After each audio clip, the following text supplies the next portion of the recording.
Hola, ¿qué tal amigos? Muy buenas tardes. Bienvenidos a un show más de cabaret del 17 de abril 2025.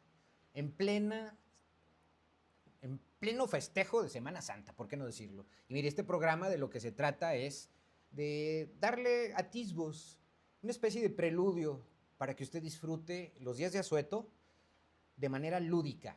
Uno, vamos a recomendar algunos libros, alguna serie documental, ¿por qué no? Una docuserie.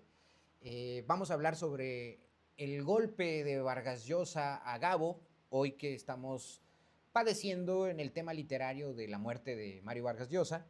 Y por qué no, vamos a dar un paseo sobre la última semana en Durango, sobre el tema de los feminicidios que vuelve a resurgir y el arranque de las campañas políticas. Quédese conmigo, esto es El Cabaret, comenzamos.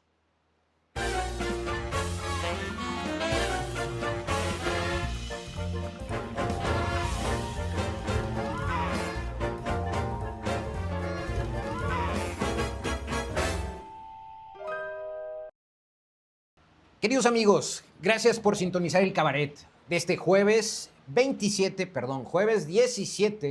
de abril 2025. Jueves 17 de abril 2025. Bienvenidos al Cabaret, póngase cómodo, ubíquese en su mejor localidad, póngase muy a gusto, reclínese en su sofá más cómodo, en la mesa de su sala, en su comedor, tómese un whisky, un refresquito, un tecito helado para este calor y siéntese a disfrutar conmigo de esta charla que en el día de hoy, como ya le apuntaba, vamos a analizar varios puntos, sobre todo el arranque de las campañas de los principales partidos a la presidencia municipal 2025 en Durango. Vamos a ver qué sucede con el tema de feminicidios que vuelve a surgir y hablar un poco de lo que a nivel internacional ha resurgido sobre el tema del fallecimiento de Mario Vargas Llosa.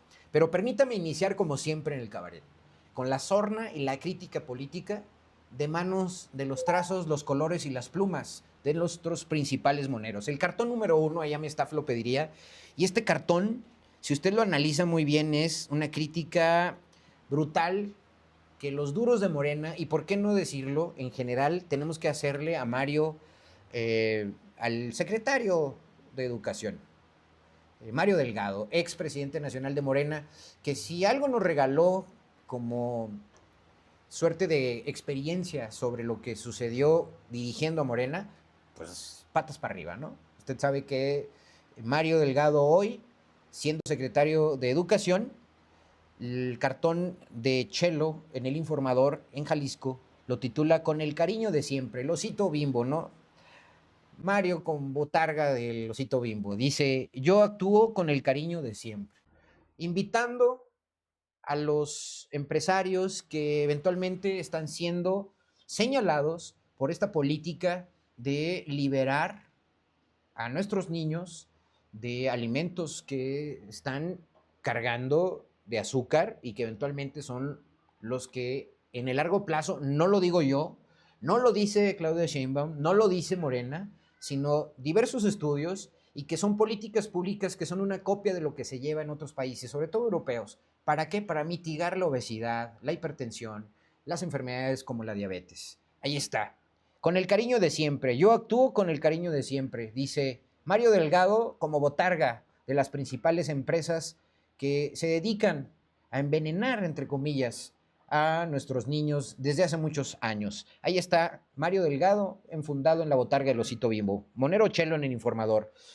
El cartón número 2 causó polémica y la verdad es que hace falta que la comentocracia nacional y local, que tanto les gusta poner a Noroña cuando toma un vuelo en primera clase o inclusive si es un vuelo en clase comercial, si Claudia Sheinbaum viaja en metro, si eventualmente López Obrador tenía su Suru conducido por Nico o si se transportaba en helicóptero, pues bueno, ahí está el desmemoriado de Felipe Calderón.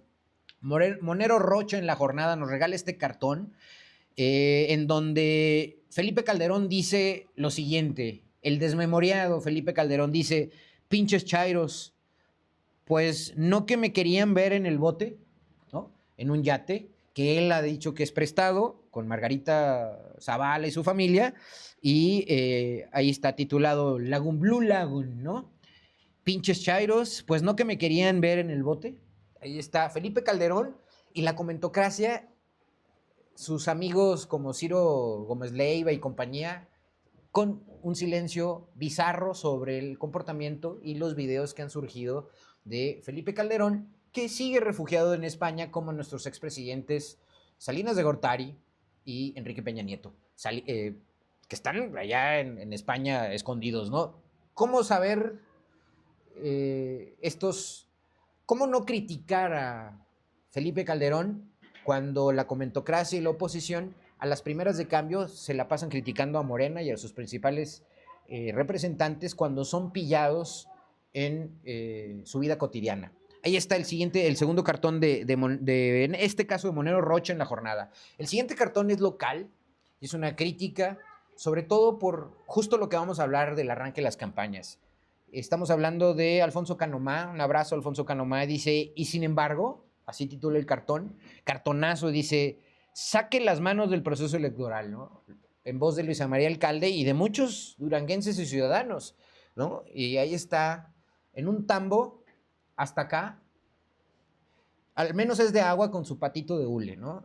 Esteban Villegas, metiendo las manos en la OJED, en la FEUD, en el Poder Judicial, en el municipio, en el Congreso, en la coalición PAN-PRI, pues, ¿de qué cosa o cómo nos quieren engañar? ¿De qué manera nos engañan a los ciudadanos? Si está metido hasta el queque y al menos Canomá lo pone ahí con agua cristalina y un patito de hule, ¿verdad? ¿No? Yo diría que nos está hasta acá de suciedad metiendo al Estado y metiendo su intención política. Él sabrá por qué, de manera desasiada en todos los procesos electorales. Es más, volvemos a esta impronta que teníamos ya olvidada en épocas de Ismael y de Herrera Caldera, en donde hasta en la elección de la reina del kinder se metían. Ahí está. Y sin embargo, le dan ahí un golpecito y dice, saque las manos del proceso electoral a nuestro querido y bien honrado por la comentocracia y los medios oficiosos y oficialistas de Esteban Villegas Villarreal. Claro, no lo critican para nada, ¿no? Y el siguiente cartón es cortesía de Infoinfusión, Víctor Montenegro, tomado de sus redes. Ahí está cómo encabeza la campaña de Toño Ochoa. Escuche usted y vea el siguiente o la siguiente caricatura con sonido y movimiento.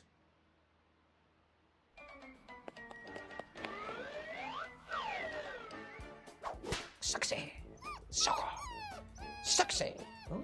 Ahí está. Manazo de Infoinfusión, ¿no? Y estamos hablando que es un cartón con audio y video de Padre Santo, ¿no? Infoinfusión, cortesía de Víctor Montenegro, a quien le mando también un saludo. Ahí están los cartones del día de hoy con sorna política, que más o menos le van dando el aderezo que vamos a tener en los siguientes dos bloques. Yo me despido rápidamente en este bloque. Este programa lo hemos grabado con anticipación para que usted lo disfrute en un jueves 17 de abril, que ya es Jueves Santo. Quédese conmigo, disfrute una cápsula de Durango para el Mundo y volvemos enseguida.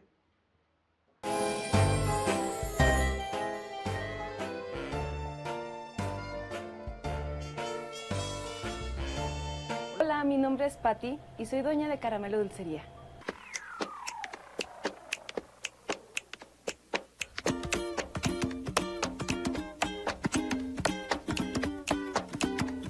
Caramelo Dulcería inicia en el año 2017 por medio de red social Facebook. Iniciamos básicamente ofreciendo aguinaldos, los hacíamos en casa.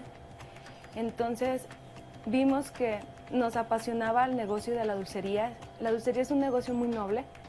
Entonces mi hermana y yo decidimos hacerlo, iniciar nuestro negocio ya físicamente. Cuando nosotros buscábamos, yo tengo un sobrino, cuando buscábamos una piñata, ¿quién me hace los aguinaldos? Entonces nosotros decidimos hacerlo integral. ¿Qué es integral? Yo te ofrezco los aguinaldos, yo te ofrezco las piñatas, yo te ofrezco los desechables, los globos, la mesa de dulces, las invitaciones, los centros de mesa. nuestros costos son accesibles al cliente. Yo y mi hermana, o sea, iniciamos, no es fácil iniciar un negocio, no es fácil solamente tener la inversión, entonces es sacar permisos, es tener, pues tener lo básico para empezar, pero después tener el ánimo para seguir adelante, la inversión, seguir invirtiendo. ¿Por qué? Porque el mercado el mercado es muy competitivo. Entonces te tienes que estar innovando, tienes que estar ofreciendo.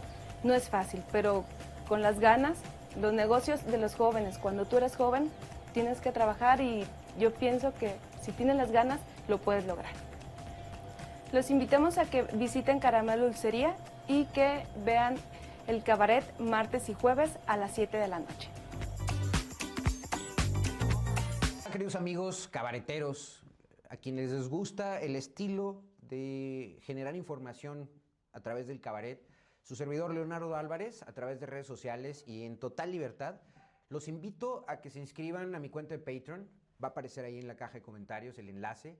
La idea es que si a ustedes les gusta el canal, les gusta la información y el estilo de dar la información y de analizar los temas que tengo aquí en el cabaret, inscríbanse a Patreon y por una módica cantidad de 50 pesos al mes, ustedes van a tener acceso a contenido exclusivo, sin censura y que eventualmente nos es bajada de las redes sociales en otras plataformas.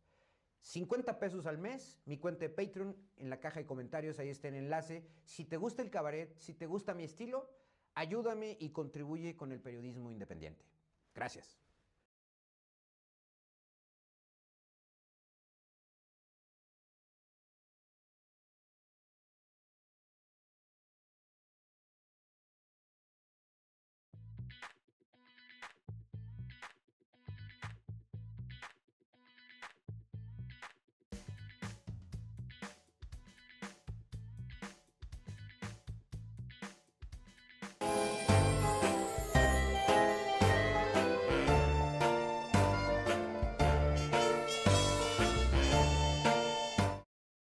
Gracias amigos por quedarse y sintonizar el cabaret.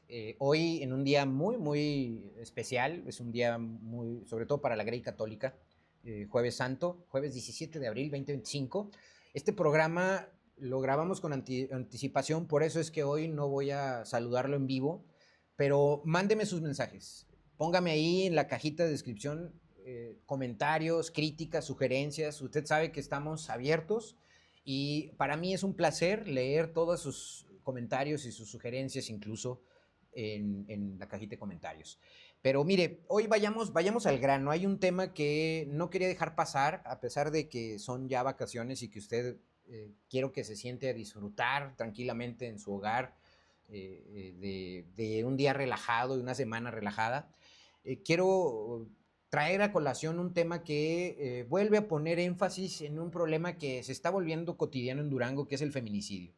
Y para eso voy a poner ahí en sus pantallas, le pediría a mi equipo que ponga una infografía que está titulada con base en un artículo publicado por Víctor Montenegro en El Siglo de Durango el día 16 de abril, que se titula La repetida tragedia del feminicidio en Durango. Me parece importantísimo traerlo a colación y le recomiendo que lea la columna completa en El Siglo de Durango de Víctor Montenegro, que dice que la madrugada del lunes, ¿no?, el lunes pasado, María Guadalupe Lizalde Villegas fue asesinada en Durango por su expareja, ¿no?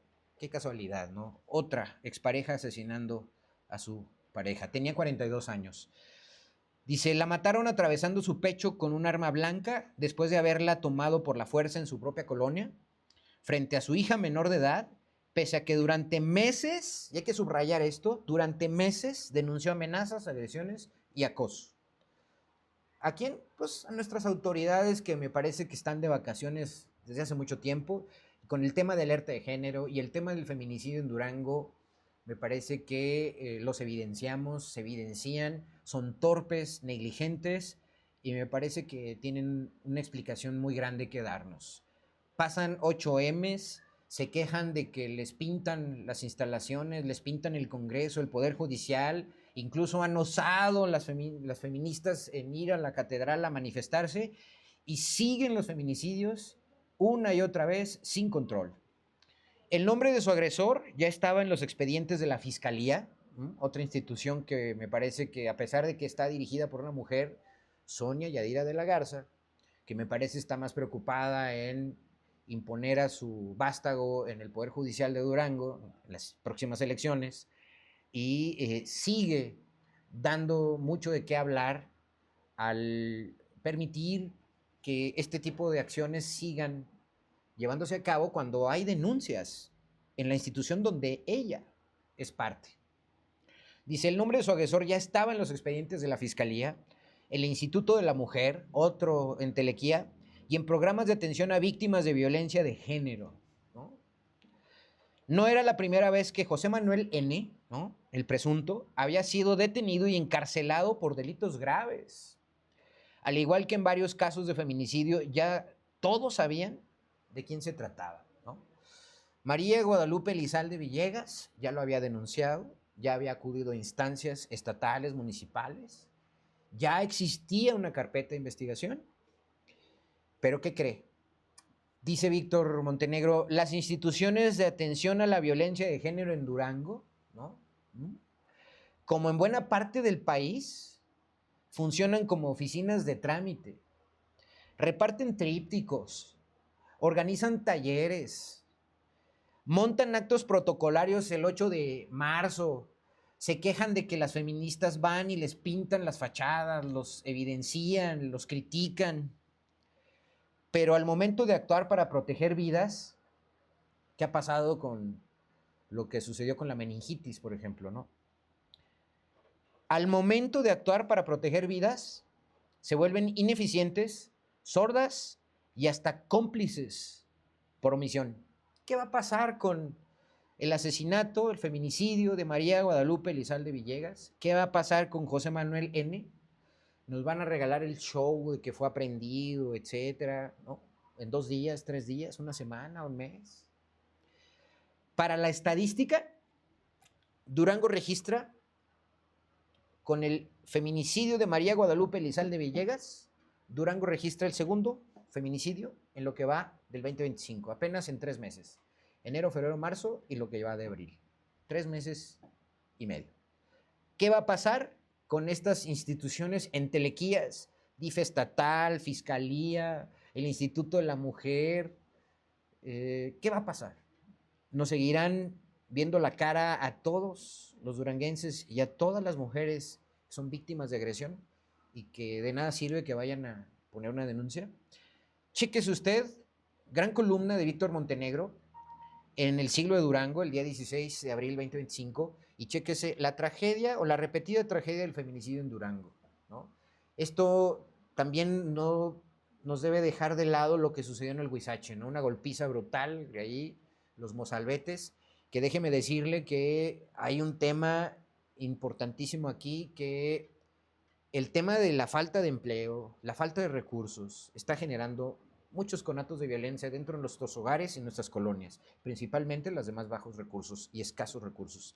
Pero apúntelo usted, le recomiendo mucho La repetida tragedia del feminismo en Durango, de Víctor Montenegro en El Siglo. Y mire, cierro, tenía que tocar esa información, cierro ese tema, que le quede a usted claro para que analice lo que está sucediendo, las autoridades que nos respondan. Pero no quería dejar pasar tampoco el arranque de las campañas, que ya los vamos a tener cielo, mar y tierra, por así llamarlo, a todas horas, con sus propuestas, sus discursos, sus ofertas políticas para reelegirse, otro para reelegirse en segunda instancia, ¿no?, Enríquez, Toño Ochoa, y otro, el más joven de los tres, Pancho Franco, que me parece que son los 3 candidatos de los cuales vale la pena escribir y hablar. Vamos a empezar con el primero, ¿no?, el oficialista, el que es el candidato del gobernador, que de hecho quien está en campaña, hay que decirlo claramente, parece que Esteban Villegas deglutió completo a Toño Ochoa, y Esteban es el verdadero político en campaña para mantenerse con la presidencia municipal. Toño Ochoa, arropado por el PRI, ¿no?, podría ser el título con el cual podemos bautizar y adjetivar correctamente el arranque de campaña de Toño Ochoa. El panismo brilló por su ausencia. Jorge Romero Herrera, el líder nacional del Comité Ejecutivo Nacional de Acción Nacional, ni siquiera se presentó al arranque de campaña de Toño Ochoa, ¿no? Entonces, el PAN brilló por su ausencia y el PRI arropó a Toño Ochoa. Diría José Antonio Mide en el clásico, háganme suyos, priistas, ¿no? Pues ahí está, Toño Ochoa, arropado por el PRI. El alcalde con licencia apareció flanqueado ni más ni menos que por el señor del Botox, no de los votos. Alejandro Alito Moreno y Daniela Soto, la dirigente estatal del PRI, que hace lo que puede, ¿eh? Sigue las instrucciones a rajatabla, a pie juntillas que le manda Esteban, lo mismo en el Congreso que en las declaraciones que un día sí nos regala y otro también, y pues que siguen con esta impronta de proteger a Toño Ochoa. Alito Moreno, el señor de los Botox, y Daniela Soto, dirigentes nacional y estatal respectivamente, quienes no solo lo arroparon con discursos grandilocuentes, ¿no? Le echaron porras a Toño Ochoa, sino que también con toda la maquinaria electoral y los eslabones que constituyen la estructura priista, que hay que decirlo, es el reto a vencer de José Ramón Enríquez. El PRI, el PAN y el PRI en concreto tiene la estructura que ha dado triunfos, que ha mantenido vigentes los triunfos electorales del 2019 a la fecha al PRI en Durango. No es el PAN. En cambio, el líder nacional del Revolucionario Institucional se robó el protagonismo, hay que decirlo. Y Alito Moreno, usted lo ve en las imágenes, vea los clips de video, la comentocracia, los aplaudidores en turno, que dicho sea de paso, tienen vetado a la opción de Morena, vetado a Enríquez. Alito Moreno sí se puede robar el show y fue muy protagonista, no por su carisma ni liderazgo moral, hay que decirlo, ¿no?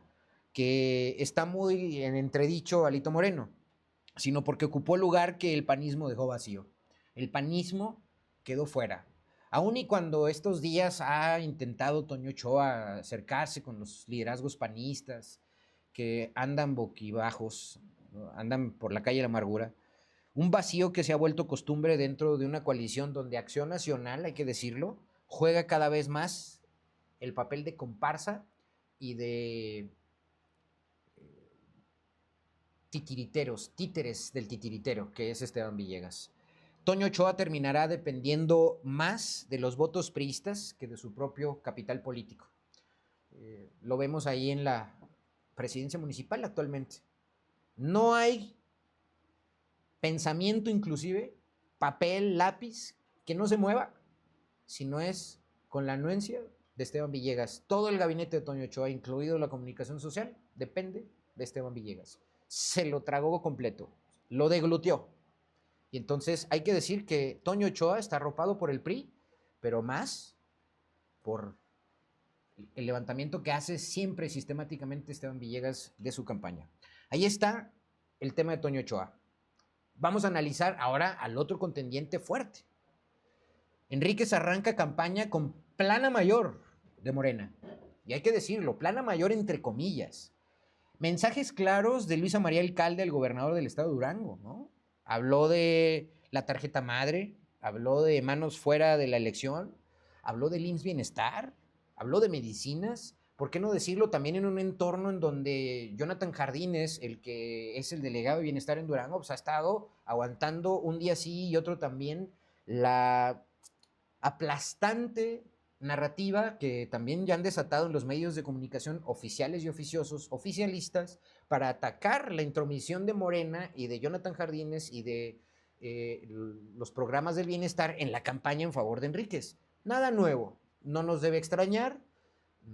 Ojalá que no pase de ahí, que este ambiente polarizado no solo sea en los dimes y diretes, pero si Luisa María Alcalde le pide a Esteban sacar las manos de la campaña política y que todos sabemos que Esteban está metido hasta acá en la campaña de Toño Ochoa, es al que más le importa mantener la alcaldía en el 2025, me parece que el panismo y el priismo hacen lo propio de manera oficial y oficiosa a través de su poder económico en lo local. Ahora, ¿qué hay que destacar del arranque de campaña de Enríquez? Vino la plana mayor, Luisa María Alcalde, José Ramón López Beltrán, vino.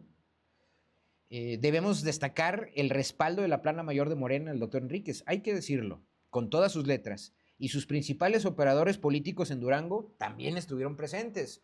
Háblese de Jonathan Jardines y compañía en lo local, lo que han querido formar o estructurar para competir en esta elección. El claro mensaje de Luisa María Alcalde, el gobernador del estado de Durango, de sacar las manos fuera de la elección, yo lo destacaría también. Y no obstante, hay que también señalar y destacar la diferencia entre el evento que un día antes encabezó Betsabe Martínez Arango en Gómez Palacio, con el PT, donde hasta Primitivo Ríos estuvo de orador principal. Hágame favor, ¿no? Y el PT aquí en Durango, ausente. Gonzalo, Primitivo y compañía, ausentes. No es la primera vez. Creo que el PT le debe la vida al PRI del Gato Adame, al PRI de los operadores políticos de Emiliano Hernández Camargo y compañía, ¿no? Porque fueron los que le dieron, salvaron al PT de perder su registro nacional en Aguascalientes en 2015. Entonces me parece que ahí está la respuesta, ¿no? Digo, porque el Gato Adame andaba renunciando a la Secretaría de Educación para irse de candidato a la alcaldía por el PT, ¿no? No es gratuito. De ahí viene. Entonces, hay que destacar que un día antes, la plana mayor de Morena, con Luisa María Alcalde, el PT, Primitivo como orador, arroparon a Betsabe Martínez Arango allá en Gómez Palacio.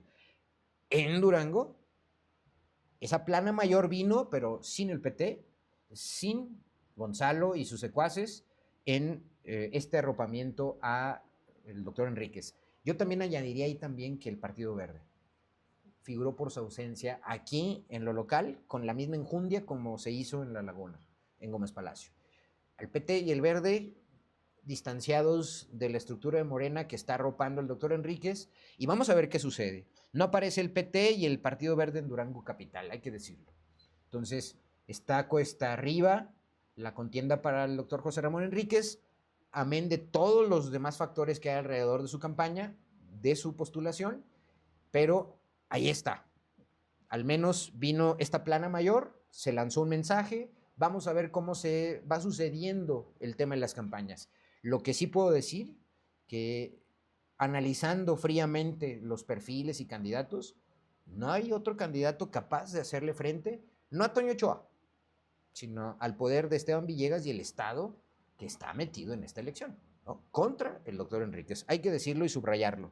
Número 3, el arranque de campaña de Francisco Pancho Franco Soler. Lo dijimos aquí, un cuadro fresco, un cuadro limpio. Me parece que su arranque de campaña parece una calca, eso sí hay que destacarlo, una calca de la desastrosa campaña de Alfredo Varela el año pasado cuando contendió para diputado. Y que Alfredo Varela nos regaló, híjole, una participación muy triste, muy mediocre, muy gris en la contienda. No debatió, no salía a medios, es gris. Me parece que Alfredo Varela juega a mantener su posición, que lo bajaron a la tercera posición del Cabildo y que está como que entre azul y buenas noches.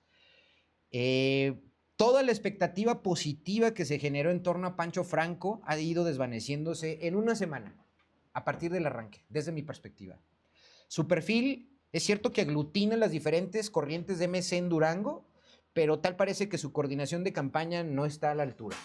Y si es Alfredo Varela y la gente que está en el oído asesorando a Alfredo Varela y a su vez a Pancho Franco, pues me parece que tiene que replantearse mucho esta candidatura a Pancho Franco. ¿Por qué? Porque Alfredo Varela me parece que pues es alguien comodino, ¿no? Es alguien con un apellido, es alguien que viene con una estructura del más viejo rancio priismo, ¿no? Y me parece que si sigue ahí, al menos con lo que nos ha mostrado al inicio de su campaña y estos días, me parece que es un reflejo de la campaña de Alfredo Varela para diputado el año pasado. O sea, nada. Que recuerde el papel. Aquí también hay interesante lo de Pancho Franco, que me parece que desde mi perspectiva, esta irrupción que hizo en el escenario con una esperanza de aglutinar y de ser una oferta fresca, me parece que su petición de debatir a los contendientes principales, y ahí usted lo ve en una imagen de Cano Ma, cómo dice que dijo, ¿no? Porque lo primero que hay que destacar de Pancho Franco es que se lanzó contra Toño Ochoa y contra Enríquez en general, Dice, hola, soy Pancho Franco y vengo a retar a Enríquez y a Ochoa a tener un debate semanal en esta campaña. Hasta ahí, híjole, me parece que lo dejo en una ocurrencia y como lo pinta ahí arriba de un banquito chiquito y con un micrófono muy alto, donde no lo escuchan ni Ochoa ni Enríquez, pero lo que me parece más lamentable de Pancho Franco en esta semana, además de su arranque gris al estilo Varela del año pasado, es que luego sacó un video en donde pidió el debate solo a José Ramón Enríquez. Me parece que aquí tiene que recordar Pancho Franco el lamentable y triste papel de Nancy Vázquez y del doctor Juárez, que en el 2016 le hicieron el juego a Esteban para tratar de atacar en aquel entonces a Aispuro, que ganó Aispuro. Yo nomás les recuerdo. Aispuro ganó. El papel de Nancy Vázquez, de Esquirol y del doctor Juárez en aquel entonces, ayudando de manera velada a un Esteban Villegas que se solazaba como ir, que promocionaba en todas las encuestas en que iba arriba y que iba a ganar y que en los debates él era el que salía fortalecido, cuando Nancy Vázquez y el doctor Juárez se trataron de ridiculizar y atacar a Aispuro en aquella contienda. Yo nada más le recuerdo a Pancho Franco el papel de Nancy Vázquez y el doctor Juárez porque fue lamentable.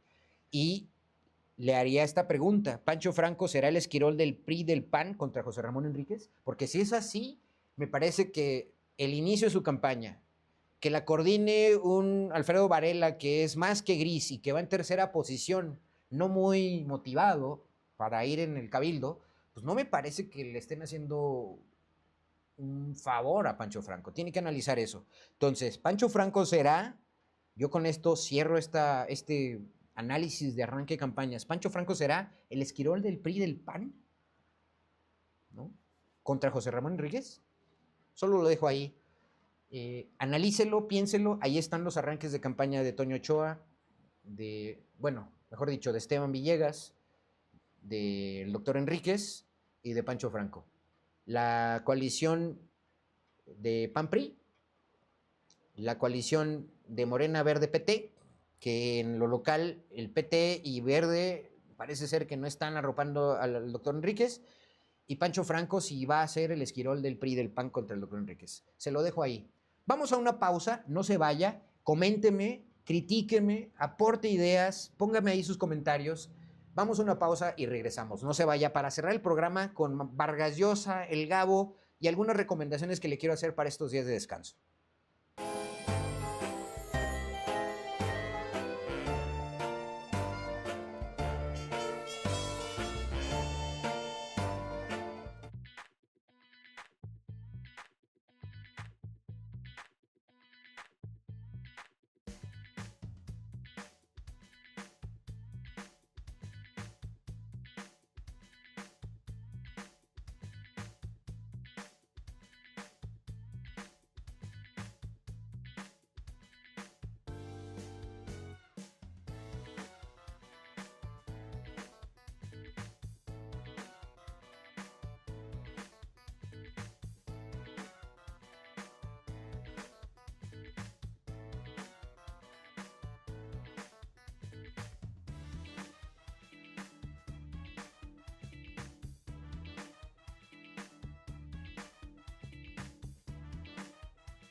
Estamos de vuelta, queridos amigos. Muchas gracias por sintonizar el cabaret, permanecerse en esta charla de jueves 17 de abril, jueves santo.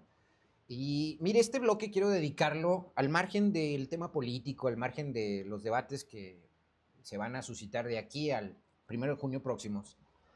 Y quiero hacer un espacio lúdico. Y este espacio lúdico quiero permitirme recomendarme implícitamente unos libros, unas docuseries y, ¿por qué no, documentales para disfrutar en estos días que vamos a tener oportunidad, al menos, si es que la tiene, yo espero que sí, de descansar y de analizar desde otras perspectivas diversos puntos de vista. Quiero comenzar con ello, con lo que sucedió esta semana, ¿no? Perdimos a un premio Nobel de Literatura latinoamericano, peruano, Mario Vargas Llosa, el cual respeto mucho como literato. Conversación en la Catedral me parece que fue su obra culmen.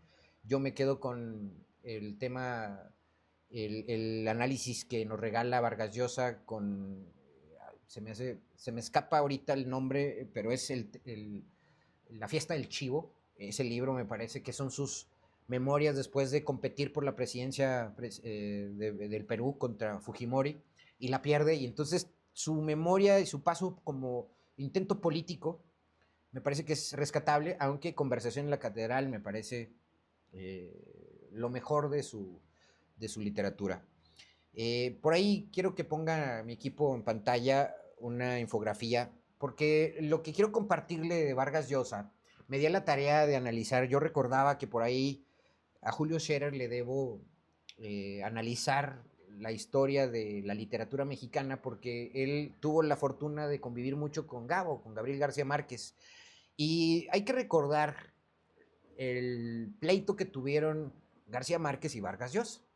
Y hay que recordarlo en el contexto de que junto con Julio Cortázar y con Carlos Fuentes, García Márquez y Vargas Llosa fueron los máximos representantes del boom latinoamericano, ¿no? Los escritores que emergieron a mediados del siglo XX y que pusieron muy en alto la literatura de nuestros países. Cortázar de Argentina, Vargas Llosa de Perú, Carlos Fuentes de México y el Gabo de Colombia. Bueno, pues el golpe de Vargas Llosa, o más bien dicho, el puñetazo de Vargas Llosa al Gabo, memorable. Le voy a leer un extracto, implícitamente le hago una recomendación de un libro que se llama La Tercera Memoria. Es un libro que es de Julio Scherer García y que lo escribió en 2007, cuando se llevaba a cabo el 30 aniversario, se estaba haciendo la conmemoración del 30 aniversario de la revista Proceso. Y es un libro, La Tercera Memoria, en donde escribe muy interesantemente, de como lo suele hacer Scherer. Habla acerca de Gastón García Cantú, de Abel Quesada, de Carlos Jan González, de sus jefes de prensa, ¿no? Francisco Galindo Ochoa, Amado Treviño, unos en Excelsior, luego otros que lo siguieron en Proceso. En Excelsior habla de Rodrigo de Llano, habla de Magdalena Mondragón, de Elena Guerra, y de ya de su etapa en Proceso, de Carlos Quijano, Juan Sánchez Navarro, Juan Francisco Ili Ortiz, Miguel Alemán, ¿no? Pero en este libro, en particular, quiero leerle porque reporteó Julio Scherer a partir de, déjeme le digo, de Rafael Cardona, reporteó el puñetazo de Vargas Llosa al Gabo. Y hay una incógnita, porque muchos especula que si el pleito fue por pleito de faldas, si fue porque Vargas Llosa, usted sabe que se pelea con Gabo y se pelea con Fidel Castro y le pone un alto a la dictadura cubana y se vuelve ultraconservador. Y todo el mundo dice que porque Vargas Llosa se volvió de ultraderecha y Gabo se mantuvo amigo de Fidel, se pelearon. Otros dicen que por un pleito de faldas, pues no. Le voy a leer este extracto del capítulo de Mario Vargas Llosa del libro de La Tercera Memoria en la página 217 y le voy a compartir este libro para que luego lo busque. Dice Mario Vargas Llosa, dice, en el doble cumpleaños de Gabriel García Márquez y 100 años de soledad, la vida del escritor universal fue recordada hasta la minucia. Ya nada nuevo podría decirse acerca del Gabo, pero no existía recurso para eludirlo. Reinventó el idioma, una manera de reinventar el mundo, lo sabíamos todos, pero habría que releer su obra hasta repetir de memoria páginas enteras.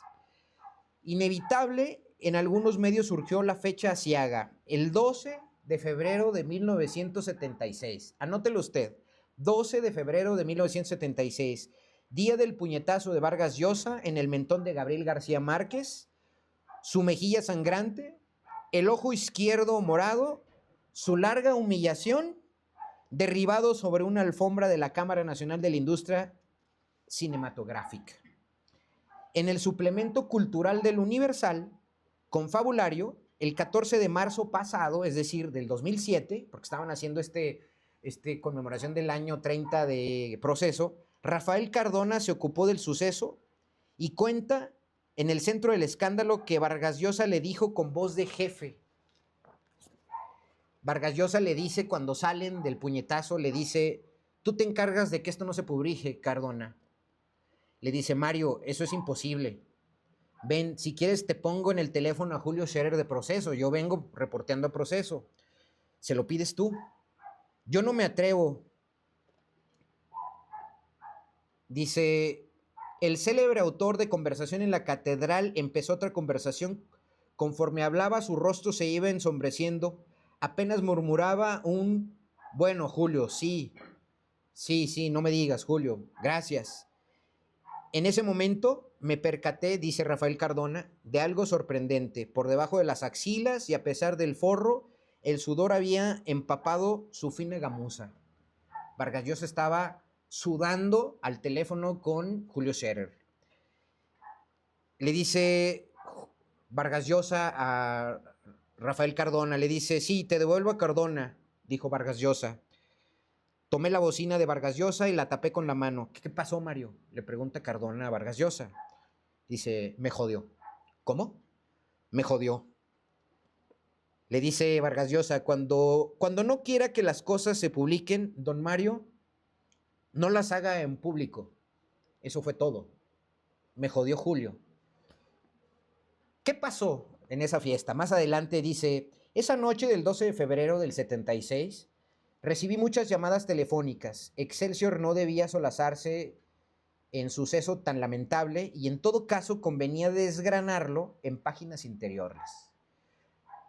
Mario Vargas Llosa derribó anoche de un puñetazo a Gabriel García Márquez. Eso se publicó al día siguiente, el 13 de febrero de 1976. El resultado fue una mejilla sangrante y el ojo izquierdo morado. Todo ello mientras un grupo de periodistas esperaba la exhibición privada de Odisea de los Andes en la Cámara Nacional de la Industria Cinematográfica en México. No hubo explicación previa. Fíjese bien, ¿eh? Vargas Llosa hablaba en un salón privado con esta reportera, que era Maridalia, con Ricardo Cardona, reporteándole a Proceso y a Excelsior. El autor de 100 años de soledad entró en el lugar y abrió los brazos con intención de saludar a nuestro interlocutor, a Mario Vargas Llosa, que interrumpió su frase para lanzarle un golpe, sin mediar palabra. Hubo desconcierto en la Cámara Nacional. Las personas que se encontraban en el salón veían incrédulas a un hombre tirado en el suelo, confundido con la alfombra y tapándose la cara con las manos. Era Gabriel García Márquez, que vestía un pantalón color vino y chamarra de lana a cuadros rojos y negros. Vargas Llosa decía, ¿cómo te atreves a querer abrazarme después de lo que le hiciste a Patricia en Barcelona? La esposa de Mario Vargas Llosa. No quiero volver a saludarte siquiera, porque no es bien nacido aquel que trata como tú lo hiciste a la esposa de un amigo.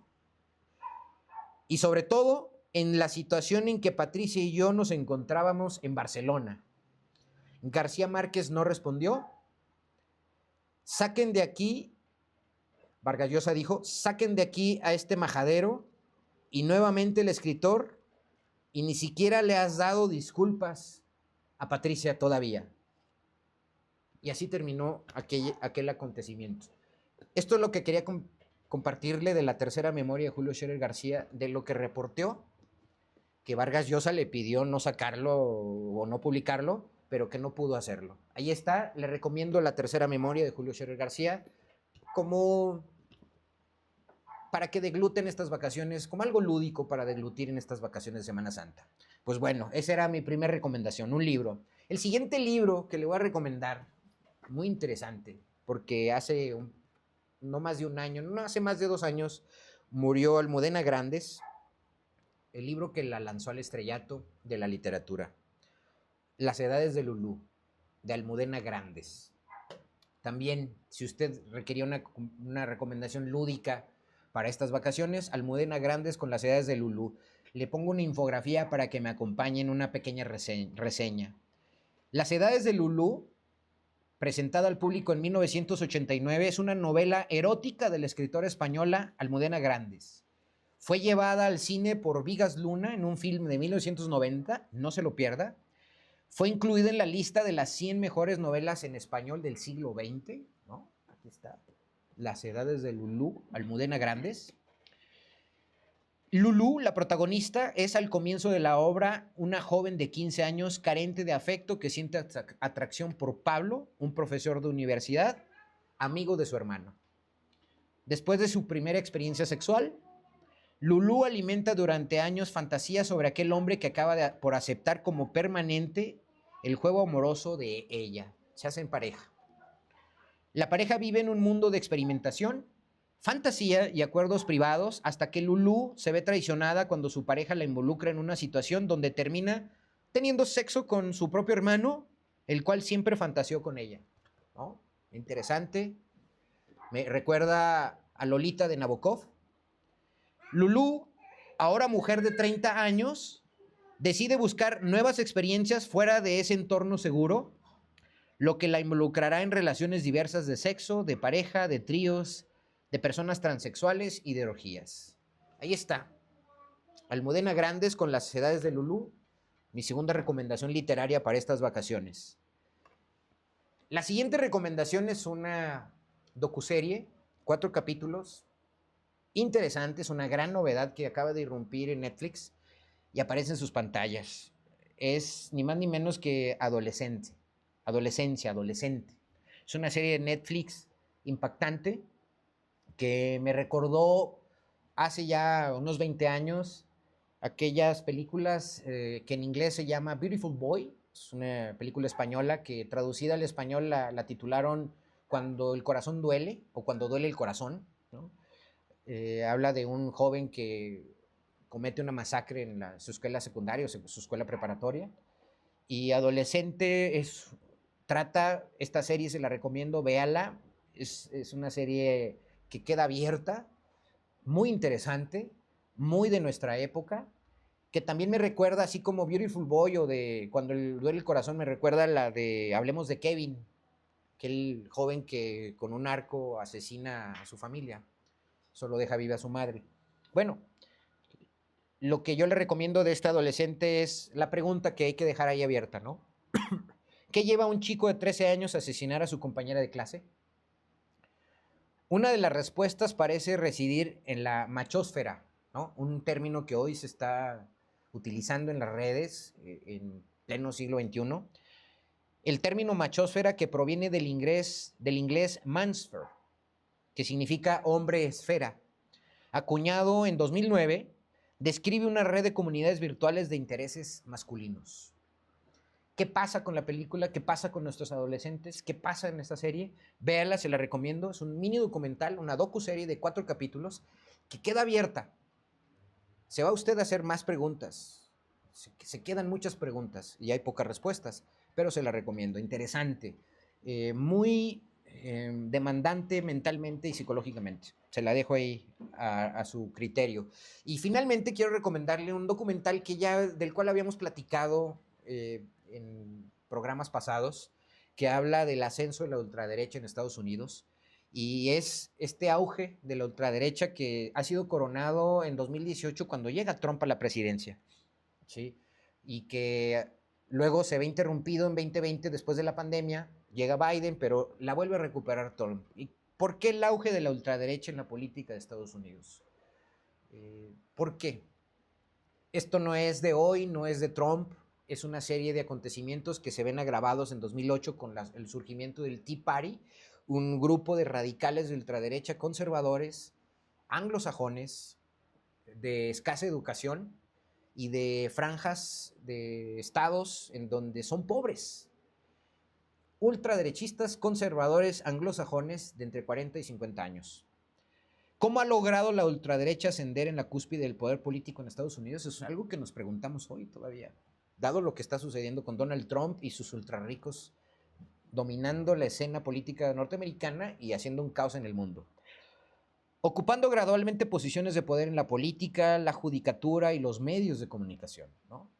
Trump es dueño de la Suprema Corte de Justicia de la Nación y los medios masivos de comunicación son aliados hoy de Donald Trump. Ahora la victoria electoral del 2024 los ha fortalecido notablemente. Han conseguido endurecer las leyes relativas al aborto, realizaron el asalto al Capitolio en un 2021 y siguen provocando el continuo aumento de la violencia racista el discurso antisemita ahí está, estos desplantes fascistoides de Elon Musk y compañía, y de ahí unos cuantos mexicanos también. La ultraderecha de Estados Unidos nunca había sido tan poderosa y no se había hecho tan visible como ahora. Y la verdad es que no es solo gracias a Donald Trump, hay que acotarlo. Me parece que se exacerbó una vez que Barack Obama, el primer presidente afroamericano, llegó al poder, y eso fue inconcebible, intolerable para los racistas anglosajones, que yo ampliaría la franja de edad de 40 a 50 años, de 35 a 50 años, yo la ampliaría. Son clases medias, bajas, de baja educación, y que son los que hoy están dominando, enmarcados en expresiones como el Tea Party, dentro del Partido Republicano, que son los que tienen a Donald Trump y a los ultraderechistas en el poder. Esto es lo que quería compartirle a usted. Un documental, este está en YouTube y está hecho por la Deutsche Welle, la televisión pública alemana. Está la docuserie de Netflix de adolescente, que se la recomiendo mucho. El libro de Almudena Grandes, Las edades de Lulú. Discúlpeme porque me gusta ser muy provocativo en temas de Semana Santa, ¿no? Un tema disruptivo. Y obviamente el libro de La tercera memoria de Julio Scherer. No le vendría mal recordar el golpe a Proceso y la historia del periodismo de izquierda, la historia del periodismo que ha hecho historia en nuestro país y que realmente se ha visto coronado a partir del 2018 y que está dando la lucha contra los medios de comunicación oficiales y oficiosos que hoy, afortunadamente, digo afortunadamente porque no está sucediendo lo que en Argentina, en Perú, en Chile, en Colombia, ¿no? Contra las expresiones progresistas como los gobiernos de López Obrador y hoy de Claudia Sheinbaum. Digo, lo que acaba de suceder en Ecuador, hombre, la reelección de su impresentable presidente, ¿no? Todo lo que ha sucedido en Latinoamérica no lo podemos extrapolar a México porque México ha tenido una historia y me parece que aquí hay unas páginas memorables de Julio Scherer que nos regala este periodismo que ha hecho historia y que nos pueden enseñar con buena literatura, con buen periodismo, la historia política de nuestro país, que afortunadamente no es la misma. Parece, hay ciertos paralelismos, pero no es la misma que ha sucedido en los países que le acabo de describir, afortunadamente. Nosotros tenemos hoy un gobierno progresista, con la primer presidenta de México, con la intención de completar, digamos, un gobierno que encabezó y que inició López Obrador y que la verdad está haciendo cosas positivas para establecer gobiernos que evidentemente nos lleven a una equidad y a mitigar la desigualdad. Básicamente, modelos progresistas europeos, modelos progresistas latinoamericanos, y me parece que México está dando la batalla. México se está comportando bien con una hegemonía como la que está tratando de instaurar Donald Trump en Estados Unidos, y me parece que estos libros, este libro en particular de Julio Scherer, le puede dar muchas respuestas a lo que hemos vivido en nuestra historia política reciente para diferenciarnos de Latinoamérica. Esas son las recomendaciones que le quería hacer el día de hoy. Ya analizamos el tema noticioso de los últimos días en Durango, el tema del feminicidio, el tema de los chavos del Huizache, los arranques de campaña de los tres candidatos principales a contender por la alcaldía de Durango, y con eso lo dejaría para estos días de asueto, para que disfrute estos días de vacaciones, unos días lúdicos, que tenga algo que leer, que ver en su televisión, que ver en sus principales plataformas. Yo me despido el día de hoy, yo soy Leonardo Álvarez, le agradezco infinitamente que me apoye, que me siga en redes sociales, gracias por sus likes en YouTube, en TikTok, en Instagram, en Facebook, en YouTube, gracias.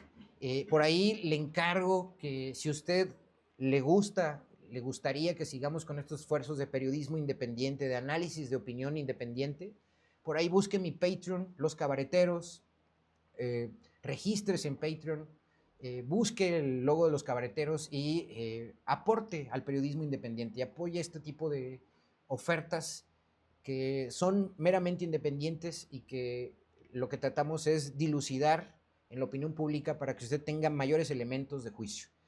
Yo le agradezco, pásela bien estas vacaciones, si va a salir, cuídese, hay mucho tráfico en las carreteras, disfrute la ciudad, camine en nuestra ciudad y lea o vea un buen documental, una película, una buena novela. Gracias, mi nombre es Leonardo Álvarez, me despido y nos vemos la próxima semana. Muchas gracias.